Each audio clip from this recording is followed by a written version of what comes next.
Aí vem ele pra cobrança, pé direito, bateu! Rogério Ceni! Subiu grande, defesa do Rogério, meteu pela linha de fundo. Acabou!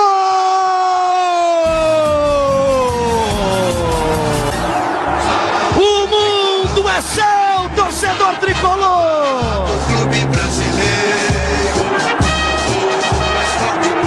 Trabalham por trás das câmeras. E você, torcedor brasileiro em todo o Brasil. São Paulo, tricampeão mundial de futebol. Fundado dia 25 de janeiro de 1930, o São Paulo nasceu da união de descendentes do Clube Atlético Paulistano, que na época eles tinham desistido de jogar futebol. E eles se juntaram com a Associação Atlética das Palmeiras e decidiram formar um novo time, rapaziada. Na época, eles queriam um time que representasse a cidade e o estado de São Paulo. Por coincidência ou não, foi justamente no aniversário do estado de São Paulo, dia 25 de janeiro. Com isso, eles decidiram colocar o nome do clube de Clube Atlético São Paulo.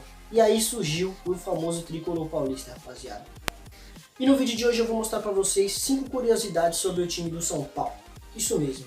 Como, por exemplo, o primeiro jogo da história do clube, o primeiro goleiro que fez um gol na história do clube e o título de Campeonato Paulista, que até hoje é conhecido como o título que a moeda caiu em pé. Isso mesmo, provavelmente você São Paulino não lembra ou não sabe ainda sobre esse título e eu irei mostrar para você no vídeo de hoje.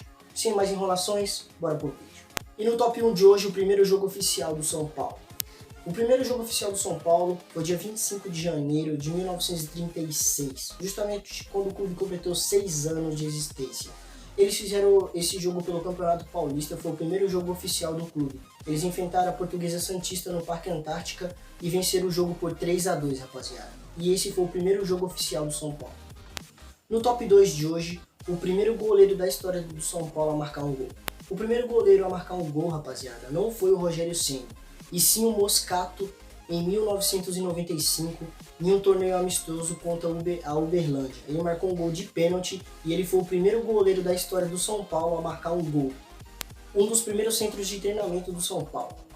O São Paulo, em 1944, foi o primeiro time brasileiro a comprar o terreno da Canindé. Isso mesmo, rapaziada. Muito antes dele ser da Portuguesa, eles pertenciam a um clube da colônia alemã. E em 1944, o São Paulo comprou esse terreno, que antigamente não era nem um estádio, e sim um centro de treinamento. O São Paulo ficou muitos anos lá com o terreno e treinando no terreno da Canindé, até que em 1956 eles decidiram construir o seu próprio estádio. E aí eles compraram um terreno muito maior no Morumbi. E aí então eles decidiram vender esse terreno, que na época de 1956 eles venderam para a Portuguesa, que aí com mais alguns anos mais para frente construir o estádio da Canindé. Na quarta posição, temos o uniforme da sorte do São Paulo. Por que o uniforme da sorte, rapaziada? Porque antigamente, como os times tinham menos estrutura, eles faziam apenas um uniforme para a temporada inteira, para vocês poderem entender um pouco. E com isso, acabava que muitos times tinham a mesma cor de uniforme. Para eles não se confundirem em campo, o que eles faziam?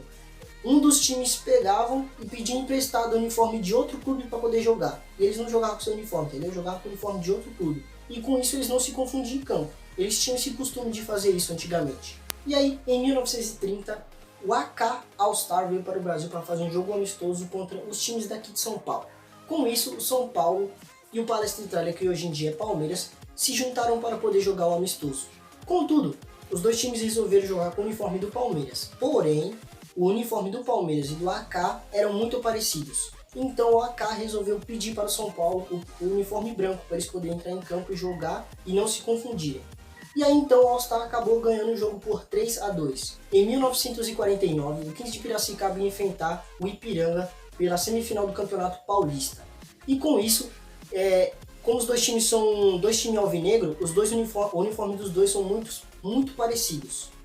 E aí, para eles não se confundirem em campo, o 15 de Piracicaba pediu emprestado o primeiro uniforme do São Paulo. E, por coincidência ou não, eles ganharam o jogo por 2-0. No ano de 1950, jogando o jogo das seleções, a seleção gaúcha e a seleção baiana iriam se enfrentar. Porém, o uniforme das duas eram muito parecidas e a seleção gaúcha foi e pediu o primeiro uniforme do São Paulo emprestado para poder jogar a partida. Mas eles pediram e, de fato, rapaziada, deu sorte. Eles ganharam o jogo por 2-1. Mas na quinta e na última posição, temos o título de Campeonato Paulista, que até hoje é conhecido como o título que a moeda caiu em pé. Nos anos de 1940, tanto o Palmeiras como o Corinthians dominavam o futebol paulista, com os dois melhores elencos da época. Com tudo isso, brincaram que para saber quem seria o campeão da época, bastaria jogar uma moeda para o alto. Se desse cara, seria Palmeiras, se desse coroa, seria o Corinthians. E aí, na época, o jornalista perguntou, e o São Paulo? E aí eles brincaram na época que o São Paulo ser campeão só se a moeda caísse em pé. Por coincidência ou não do destino, em 1943, o São Paulo ganhou o Campeonato Paulista em cima do Palmeiras e foi campeão. Aqui esse título foi por conta de que a moeda caiu em pé. É isso mesmo, rapaziada. A vingança é um prato que se come frio. E futebol não é falado, não é comentado. Futebol é vencido em campo. E é isso, rapaziada. Espero que vocês tenham gostado. Já deixa o seu like, se inscreva no canal, comentem o que vocês acharam do vídeo. E valeu, rapaziada. Fui, até o próximo vídeo.